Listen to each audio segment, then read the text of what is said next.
Eso es por eso la razón del... Gracias, hermano. Esa es la razón por la cual digo que es una escena bastante emotiva. Creo yo, hermanos, que muestra el corazón tan cálido y amable, amigable de Cristo, que aún en sus últimos días como ser humano, antes de resucitar, Él decide pasar el tiempo con sus amigos.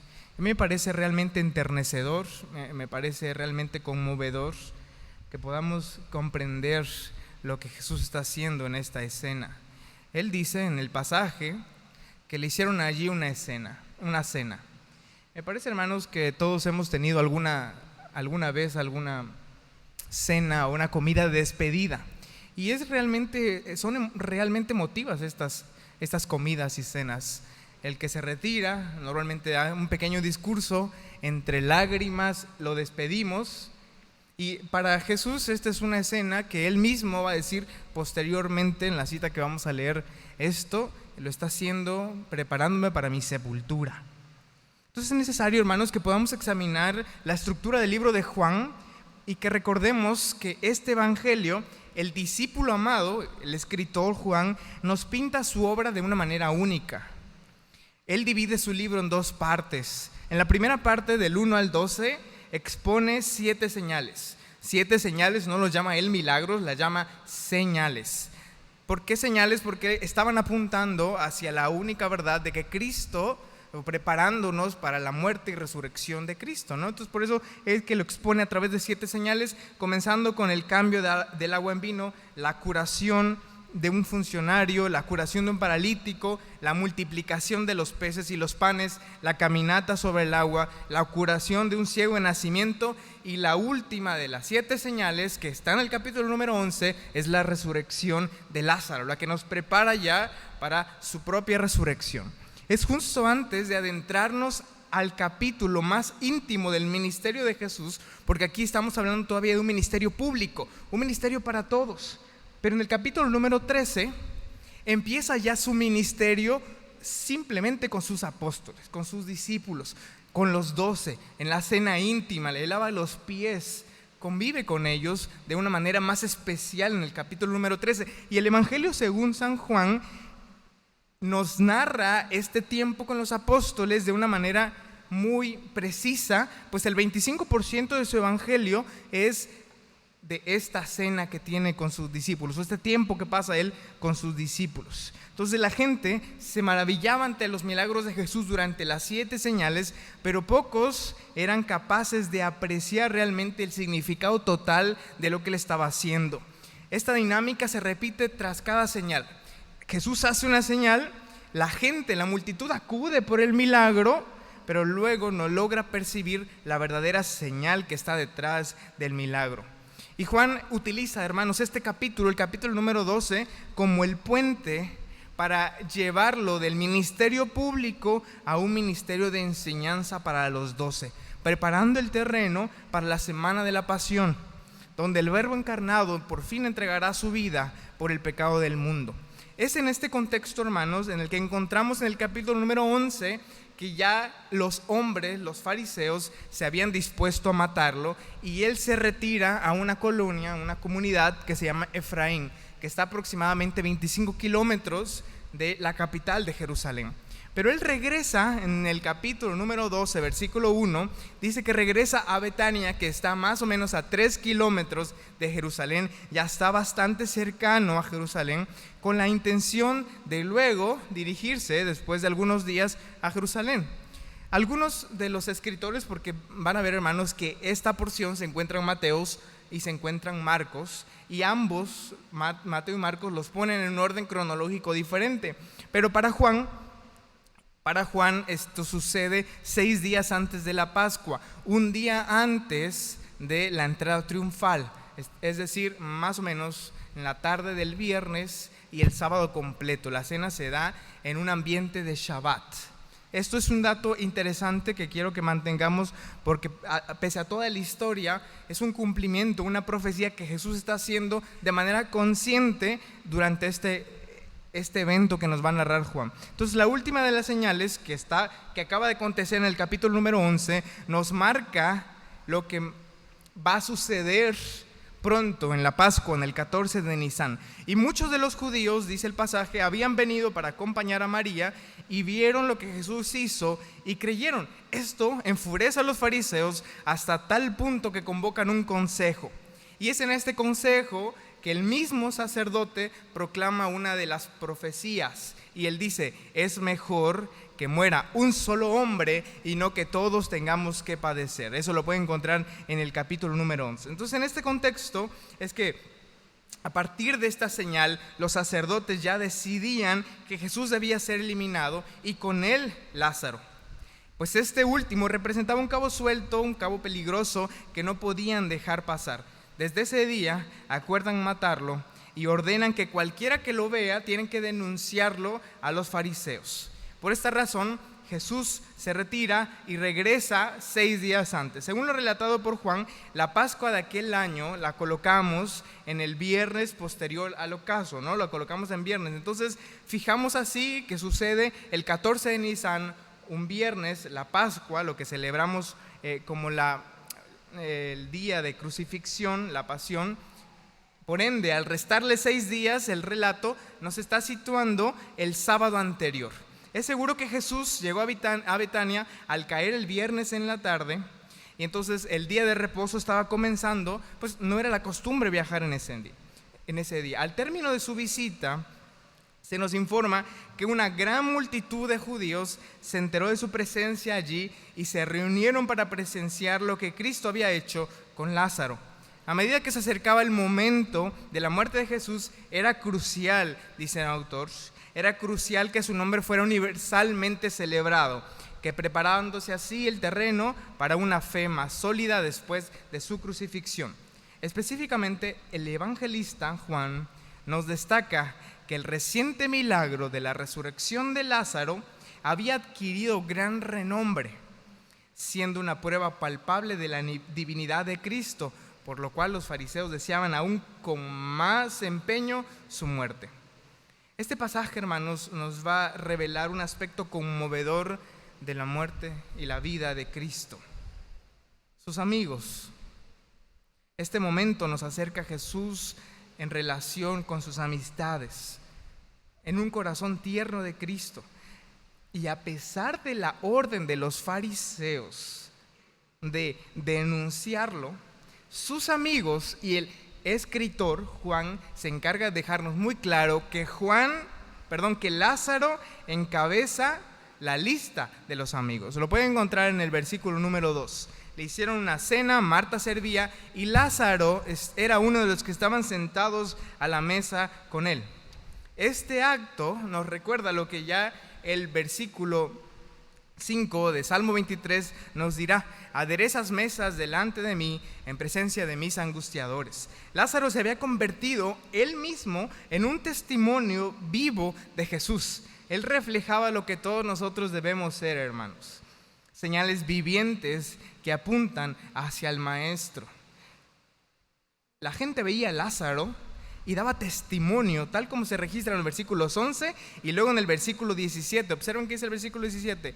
Y daba testimonio la gente que estaba con él cuando llamó a Lázaro del sepulcro y lo resucitó de entre los muertos. El testimonio de Lázaro, sin la necesidad de palabras, con su mera presencia, representaba un problema para aquellos que buscaban silenciarlo definitivamente.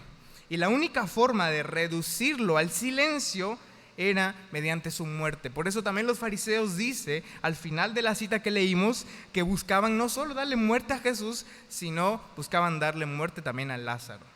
Hermanos, vamos a ver hoy, esta fue la primera de las reacciones, pero quiero que observemos 6 reacciones a medida que avanzamos con la historia, 6 reacciones que los hombres y las mujeres tienen a partir de la presencia de Cristo.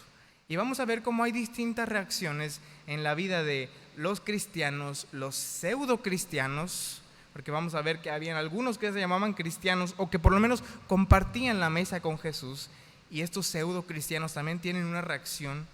Y aparte los que ya estaba cantada su guerra o su discusión con Cristo. Así que vamos y síganme, hermanos, un poco en la escena para que podamos contarles cuáles son estas 6 características. La primera ya la conté. La primera es Lázaro.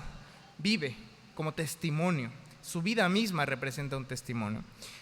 La escena es fácil de imaginar. Vamos a hacerlo no con los puntos normales, sino a través de contar la anécdota, de contar la historia, de narrarla.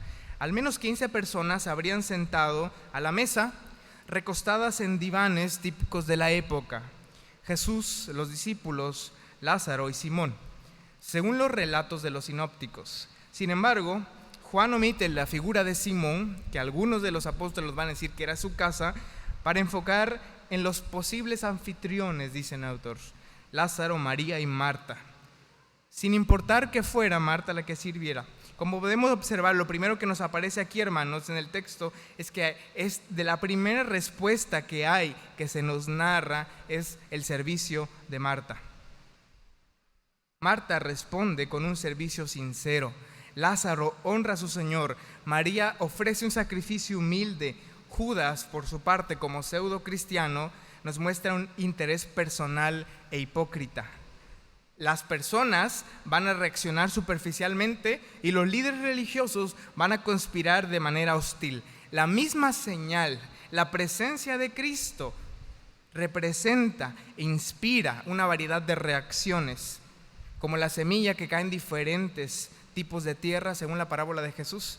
Así, la presencia de Jesús despierta diferentes actitudes. La primera es la de Marta. Marta servía. Marta era un diácono, nos dice el original. Aunque es muy probable que eran personas acomodadas, eran personas ricas. Después vamos a hablar de cuántos costaba el perfume de María. Pese a que es muy probable que hubieran sirvientes en la casa, al saber que Jesús era uno de los huéspedes, Marta opta por servir ella misma, como muestra de gratitud hacia su Señor, que había resucitado a su hermano. A pesar de que Jesús había reprendido a Marta ya en alguna ocasión por su excesivo afán y servicio, en esta ocasión ella continúa sirviendo con un corazón especialmente amable a su Señor.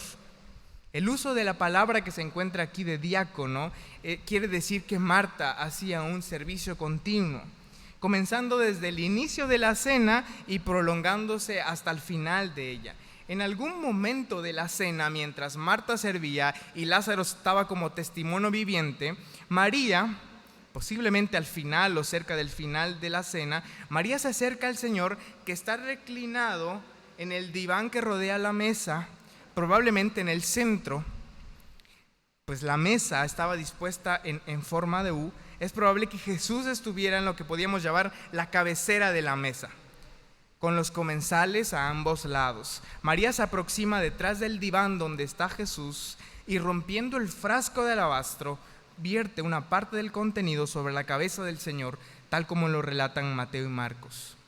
Luego, probablemente reserva una parte de este ungüento para derramarla sobre los pies de Cristo.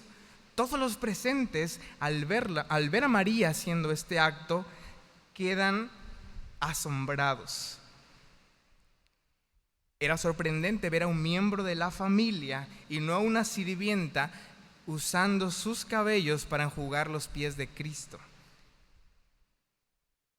Esta acción, realizada públicamente por una mujer judía, causa real asombro, ya que soltar el cabello delante de otros era considerado indecoroso, y lavar los pies de un invitado era un servicio reservado para esclavos de menor rango. El cabello siempre se mantenía recogido, ya que era considerado un adorno natural. Los pies de Jesús, que estaban saturados de polvo probablemente, luego quedan saturados de perfume, un perfume demasiado apreciado por las mujeres. Los pies de Jesús olían tanto que la casa se llenó de su perfume. Este es un gesto de entrega total. Frecuentemente, hermanos, estos perfumes eran de alto valor, formaban parte del patrimonio personal de alguien, eran equiparables al valor de perlas o de gemas. La cantidad que María utiliza para regarlo a la cabeza y a los pies de Cristo era significativa. 1 libra, según el estilo de Juan, que usaba medidas romanas. equivaldría a unos 350 gramos de puro nardo. Judas calcula el valor. Él es quien nos indica que el salario de 300 días equivale al costo de ese perfume, una suma que era considerablemente grande para esa época. Haciendo cálculos, hermanos, podemos estimar que ese perfume valía alrededor de 74,700 pesos mexicanos. Era un perfume realmente caro. Quizás estas personas eran familias acomodadas, ya entienden por qué digo el tema, porque era un perfume que solo era posible haberlo traído de China o de India, porque este material, este recurso del que está hecho, tenía que importarse. Este gesto realmente cobra más valor ahora que le pusimos un precio, porque como Judas, muchos de nosotros se nos hacen grandes los ojos, porque cuando decimos 300 denarios, 300 denarios. Pero si uno de nosotros hubiera visto regar los pies de Cristo 74,700 pesos, muchos de nosotros hubiéramos actuado como Judas quizás. ¿Ese dinero no se pudo haber dado para construir o poner clima en el templo? La entrega de lo más preciado para ella, junto con la ofrenda de su ungüento, expresa la generosidad y la plenitud, hermanos, de un sacrificio de adoración. Contemplaba a Cristo, quien era entregado por sus transgresiones, quien había resucitado a su hermano, y esta obra divina movía su corazón de tal manera que él correspondía con amor hacia él. No hay nada más grande que ofrecerse a uno mismo y todo, y completamente a él. Derramado a los pies de Jesús, este perfume simbolizaba una entrega absoluta e incondicional para su gloria. Después de haber leído este relato, hermanos, yo realmente quedé avergonzado de mí mismo, y no en un sentido de inseguridad de la salvación, pero a la luz de la entrega total, incondicional y absoluta de María, la pregunta era lógica para mi corazón. ¿Y qué tanto entregas tú comparado con María? Lamentablemente para muchos de nosotros, la adoración se ha convertido en una actividad superficial. El tesoro más preciado de María en términos de bienes económicos era derramado como agua para Cristo. Una vez derramado, no podía recuperarlo, no podía volver a almacenarlo como parte de su patrimonio, estaba perdido. Así que desde ese momento nada le pertenecía a ella, porque ella misma le pertenecía a Jesús, y esto estaba siendo manifestado delante de todos los hombres a través de su humillación, porque no solamente había derramado un perfume de 74,700 pesos, sino que ella misma se había derramado en servicio, haciendo la obra que un esclavo debió haber hecho en lugar de ella. La verdadera adoración, hermanos, según nos demuestra el ejemplo de María, la profunda relación que podamos tener con Jesús es un gesto de entrega total, sin reservas. No simplemente rituales externos, sino de una actitud que Dios realmente acepta, pues es la expresión absoluta de un corazón que vive para Él. El Señor no se preocupa tanto por las formas externas, sino por las actitudes que tengamos sinceras del corazón. Al verlo, algunos de ellos comenzaron a murmurar, y esta es la tercera de las actitudes. Y Juan no deja pasar la oportunidad de observar y de señalar a quien comenzó estas murmuraciones, porque Marcos y Mateo son muy sutiles. Marcos y Mateo son unos caballeros, ¿no? Marcos y Mateo dicen, y algunos de los discípulos, pero Juan dice, y Judas, y nombra a quien había empezado las murmuraciones. Judas, a quien identifica no solamente por nombre, sino dice, el que era ladrón de la bolsa. Este momento en el que Judas es reconocido ya quizás más adelante por Juan y por otros apóstoles como el que robaba de la bolsa, ¿no? Aunque en otras circunstancias el reclamo de Judas pudo haber sido válido, ¿no? como dije hace un momento, 74,700 pesos. ¿Qué tanto no se puede ocupar para hacer otras cosas? Su pregunta de ¿por qué no se dio esto a los pobres? Sonaba muy, a ojos de cualquiera de nosotros pudo haber sonado muy sincera. A ojos de Cristo, que ve el corazón, se escuchaba sucia, hipócrita. En 2 ocasiones, María había recibido reproches por sus acciones. ¿Recuerdan ustedes la primera? Esta segunda es, ¿no se pudo haber dado esto a los pobres? La primera vino de su hermana. Su hermana le dijo, ¿no te da cuidado que me dejes servir sola? Mándala a servir conmigo. Y en las 2 ocasiones, es Cristo mismo quien sale a su defensa. En las 2 ocasiones. En las 2 ocasiones Jesús la defiende. Jesús defiende su corazón no como un acto de arrogancia o de flojera, sino el que juzga los corazones y las apariencias dice, déjala, pues me está preparando para mi sepultura. María no era extraña a los elogios de Jesús por su amor y su entrega hacia Él. En una historia, en estas historias que Él nos había contado, y un capítulo antes, a mí me pareció verdaderamente conmovedor también esta escena, en la que, vamos a buscarlo, ahí en Juan capítulo 11.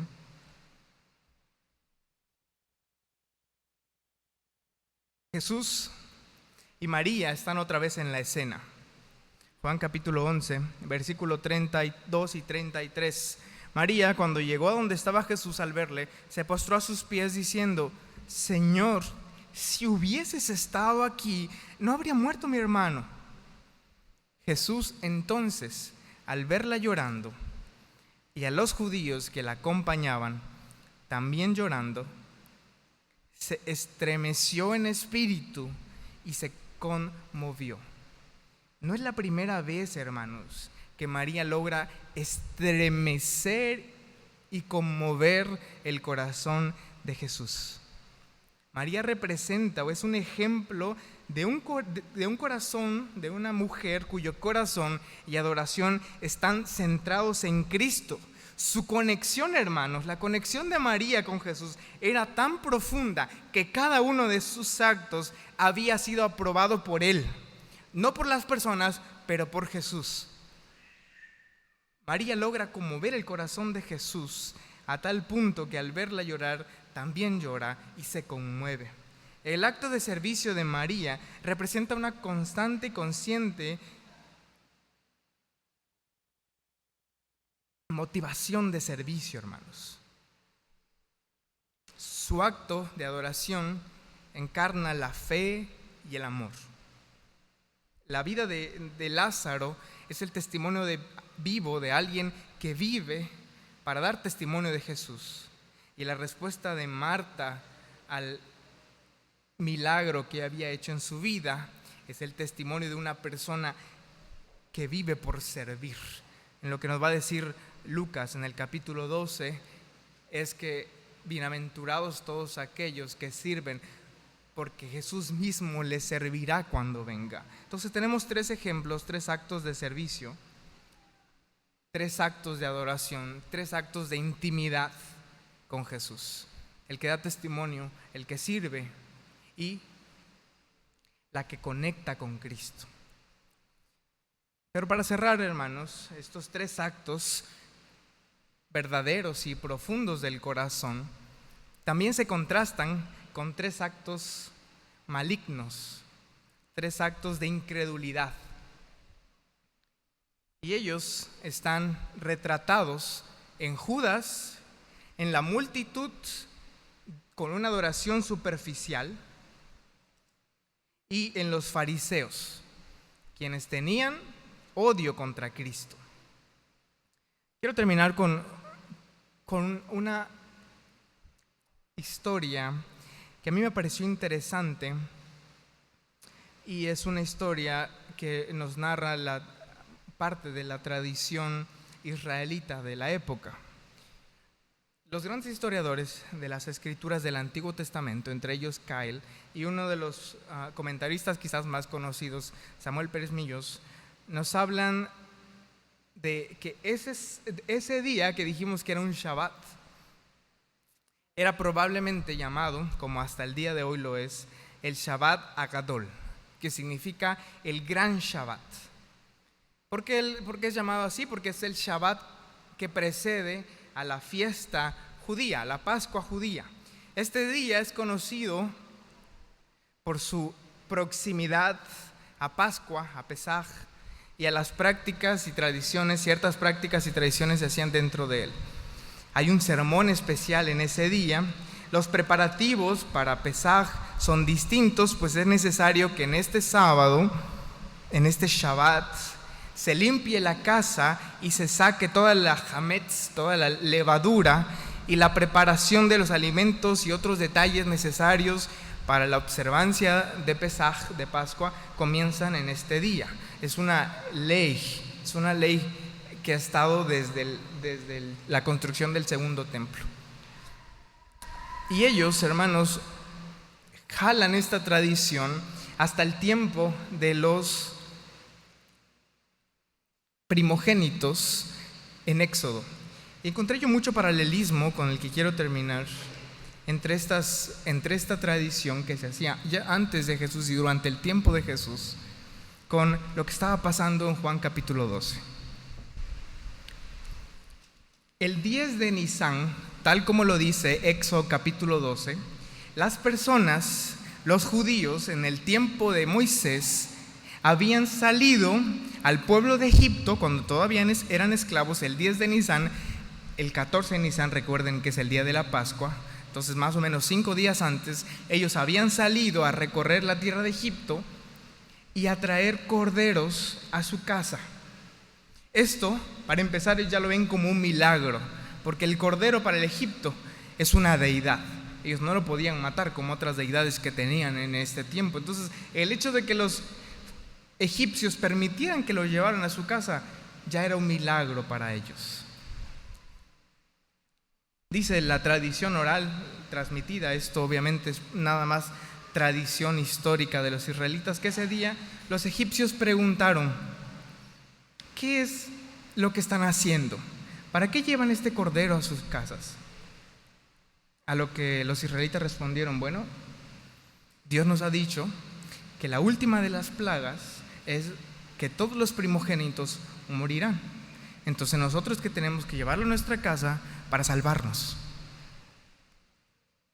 Muchos de los egipcios, según cuenta esta tradición, creyeron y se acercaron con el faraón y le dijeron: Faraón, déjanos salir, porque hoy todos nuestros primogénitos van a morir. Déjalos salir, deja que se vayan, no queremos morir.